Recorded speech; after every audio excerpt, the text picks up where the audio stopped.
All right, ladies and gentlemen, I am DOOMOMATIC. In some games, you'll see me as Atrocious Preface. In some games, you'll see me as the Dreadlord Doom. In others, Doomkeeper. But in most games nowadays, I'm DOOMOMATIC. I was asked, in fact, more than once, to do a YouTube series on Call of Duty or any of these types of games. I served, and I learned how to clear a room the right way. And I wanted to cover a few of these things. So a lot of military folks play these types of games, and so we're going to cover real quick how to roll with people like me. So first things first, you'll notice I have a mask, I have a good weapon. Let's go over my weapons real quick and cover why I chose these particular ones. First, early on in the game, I got this. It sucked. I liked the game, but I realized this was probably going to be a game where I had to spend a little bit of money. And what I found is any of the weapons up to this one is so weak I can't kill anybody with decent armor. Anything above this one is so expensive, it's very difficult to upgrade. So let's look at this one. It's one step up from the one I'm using, but has a much lower power rating because I haven't been able to do anything to it. Let's look at why. All of these upgrades are expensive. Now, at least this one has a ton of options. It's a very common one. I see a lot of people using it in packages, but I'll tell you what, I've picked them up on the battlefield and it's nowhere near as good as this. Even when it was unupgraded, as far as the star level goes, I had all the bits on it. And it was cheap enough to do where I was able to spend $50 and buy the weapon, fully upgrade it, and then I bought a pistol. Now, your weapon package counts for a lot in a game like this because that's your ability to grind. If you don't have anything worthwhile to fight with, you're kind of screwed. What you need is a good sight and a good silencer, and then after that, a good clip and a good scope. And the reason the laser sight helps is because it helps you shoot things that are moving, and you're going to be moving a lot. It also helps you shoot things at a distance, and you're going to need to do that. It also helps you disappear from radar and be quiet, and you're going to want to do that. I have the same setup on both my weapons packages. I disappear from radar, and the mask allows me to move faster.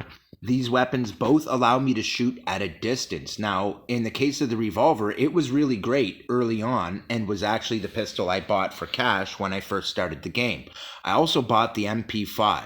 Now, I have also participated in a battle pass in this game, and I will give you a quick walkthrough of what my experiences was there, because I've played a lot of these types of games.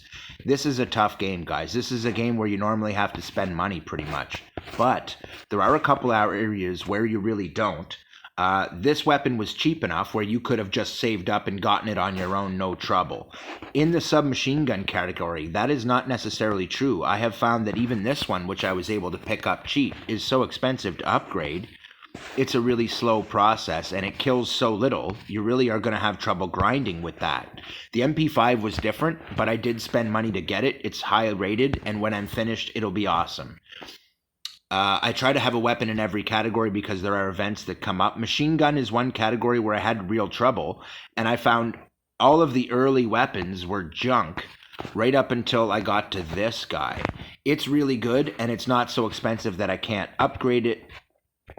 I was able to do some of these upgrades, and as you can see, it's available for cash to do the star upgrades, which for a weapon this high up the list is actually rare in this game. It also has the ability to change out your ammunition. This is the machine gun I recommend. This is badass. Now, from the battle pass, I found the same was true with my shotguns. I couldn't get a good one.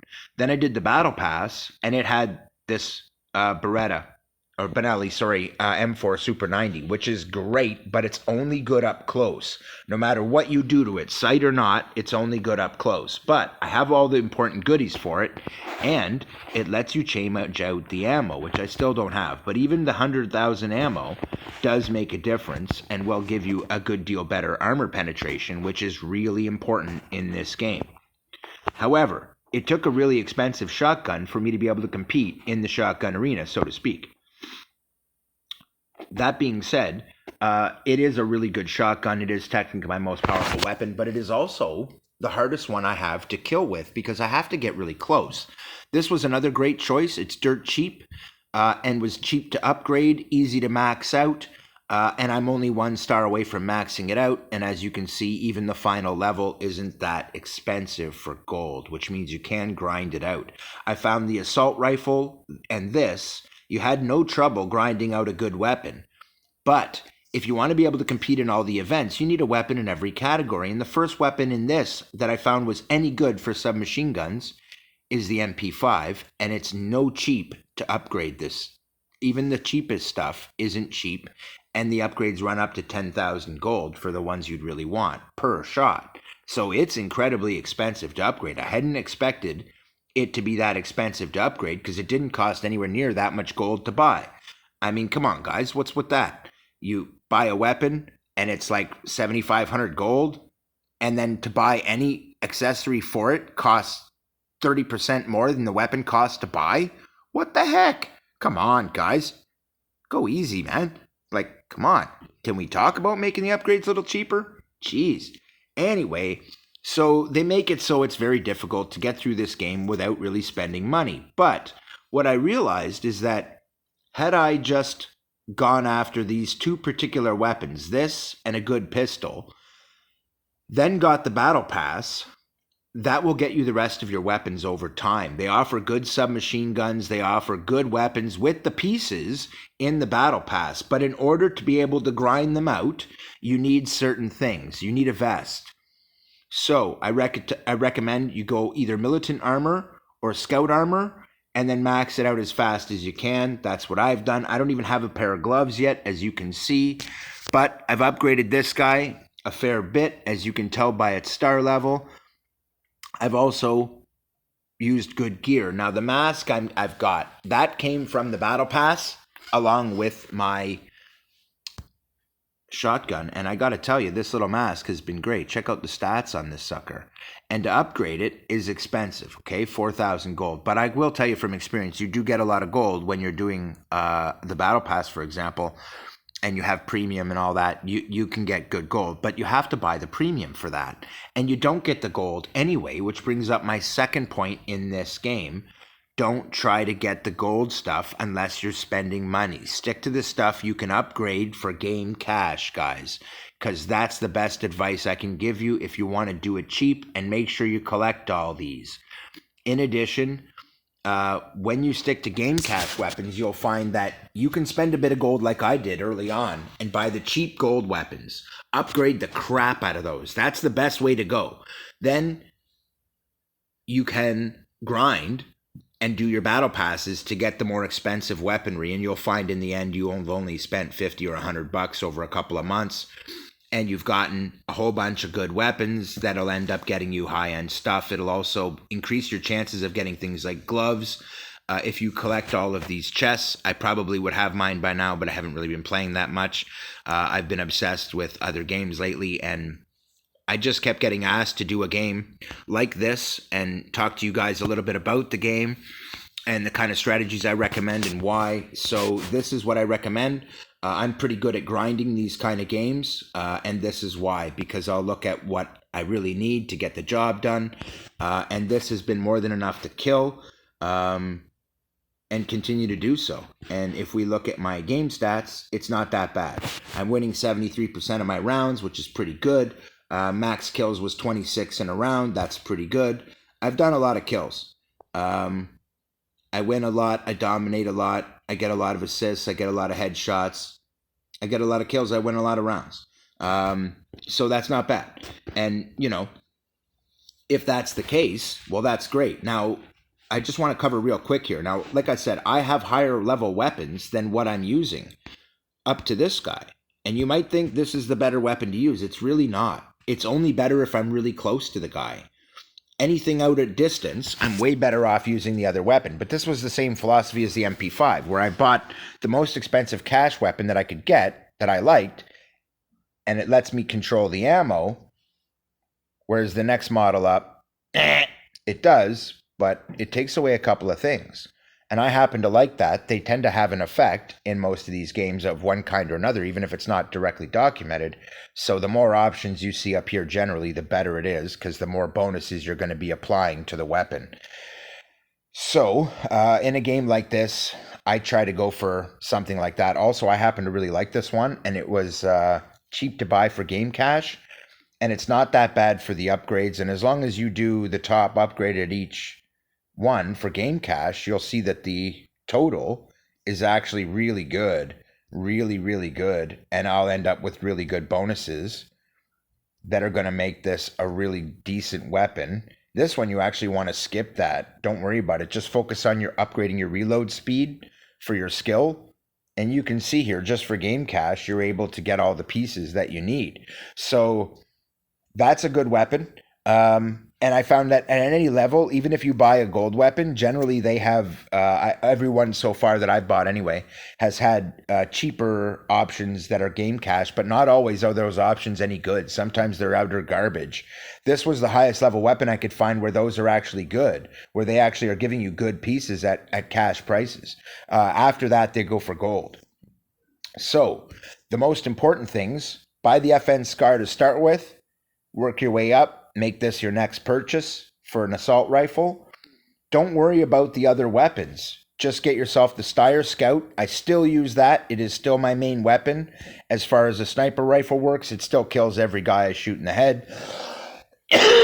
It's an excellent weapon. I kill lots of guys with it. There are tons of more expensive ones. I've never bothered. I've never needed one.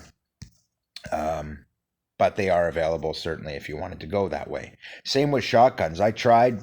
All the early ones were crap, and the only thing I've ever had that I could kill with was this one. It's very expensive, but I got it from the Battle Pass along with all its pieces. Which brings me to my point. You need this guy. You need this guy. And you need this guy, because it unlocks earlier than the other pistol that I have now. But that is the upgrade. This will let you kill guys and make rifle-type shots with a pistol and accurately and with lethal effect.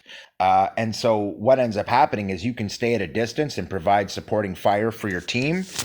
And you'll find that when you do that in a mode like point capture or bond mode, you can have a lot stronger of an effect in the game as a newbie than you would if you were rushing forward. Leave rushing forward to the guys who have the armor built up already and are pushing with harder weapons because, hey, they're going to take the bullets. They got the better armor, man. You're better off letting them go forward. And one way you can tell is you see guys with masks. Take a look at their hands. You see gloves, you see masks. Yo, that guy's been playing for quite a while. Follow that guy. That's a smart way to go, and a lot of people will do that. They'll take a look at my character, and right away they see a maxed out weapon, and they see a mask, and they see a good armor, and they look and they go, okay, I'm gonna roll with this guy. That happens quite a bit, but there's a reason for that, and I recommend you guys do exactly the same thing. So we're just gonna roll here, and you can see with the mask like that and the weapon set that I have, people see that. Now the big SWAT on the back, you'll notice the basic armor doesn't actually do that. This is, everybody is running the upgrade armor essentially. So I'm going to pick a spot right here because these fellers are going to come through here. Now I'm going to put my back up against this other spot and come across here and shoot and shoot and shoot, and there's my kills. And at the very least, you're going to get kill assist. So now we're going to move up here. I'm going to pin myself to this spot, and I'm going to mark that spot as a potential because they always come through there. So now that we have seen where they are, let's do this a little differently, shall we? Because we know they're here, don't we? Yeah, we do. Now I died, but what did I do? Threw out grenade, and I threw out a toxic grenade. Watch this. Watch up top there. You'll see when they start dying. See that? And look at this guy. Why was he all weak? Huh? And now we have the checkpoint. And gas is gone. I probably didn't live long enough to throw the gas because it should have still been going. It usually is when I come back in. But as you can see, this works out pretty well. This is providing support. So what I'm going to do right now is stay here and guard this spot and make sure they don't take it back while I let the other guys rush forward and take that spot. And so they're going to continually go for that spot. I'm essentially going to hold this one alone. And you can see that it's been the kind of thing where right now my team is winning. You see that? Headshot on the move. This is why you want the laser sight and stuff, guys. Now, I just got smoked by that guy, but I also was able to throw out a grenade and got some more kills. Now, on the note of grenades, once you've started using them in a round, just keep doing it. And the reason is you're only going to be charged 2 no matter what, no matter how many times you die. So if I die a lot, I can actually just use more of them, believe it or not. It's kind of epic. So at this point, I'm not shy about it. I was knowing full well that this guy was going to come along here, along with other people that are going to usually be with him. So what do? Prepare for that in advance by laying out some smoke, which you could use just smoke, but I actually prefer this. Now, one of the reasons it's good is because it makes it so that he's coming through the smoke and won't actually see you until he pops through, and you will already be there waiting for him. And it generally means they don't want to cross it also. It makes guys hesitate, and when they do cross it, they're more damaged. Now, I tried to get a grenade out there. That would have been ideal. I could have killed a whole bunch of them with a grenade right there. Watch this. Bounce it off the logs and lob it in there. Bounce it off and lob it in. And now come up and around and babysit this spot, because I know bad guys will be coming through it. Let my guys take the checkpoint and move up right tight to here, because we know that they're coming through. And if I want my next kills, this is the spot, you see? But this is the benefit of providing supporting fire. So I've just been babysitting